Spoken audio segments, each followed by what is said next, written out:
I feel that I can give you that. I want to share the video on the Oldsmobile forums, the Pontiac forums and stuff, because there's a lot of issues I feel that people overlook and don't talk about. That's why I called the video, last night I labeled the video, let's talk Oldsmobile, or let's talk about the real issues on Oldsmobile.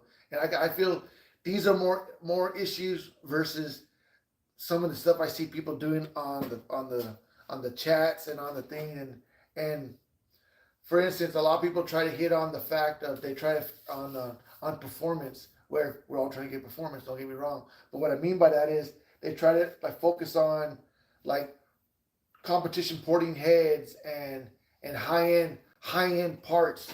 And when I talk about high end parts, like parts I'm selling are pretty high end. But I'm talking about high end parts where you're paying you're when you're done building your motor, you're like $25,000 into the motor, and you got $5,000 into the heads because they've been CNC ported, they've been flowed, they've been everything, all that said and done, and that's all cool. If you got the money to do that, that's all cool. But the kind of guy that I'm focusing on is the hot rod guy, the guy who has a nice Cutlass in his garage, just the average Joe, wants around 400 to 500 horsepower, 450 being what most people are looking for.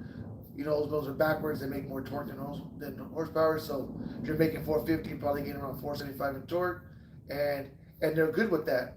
And I feel that I can give you that. I can give you decent parts at a decent price and quality. But more important,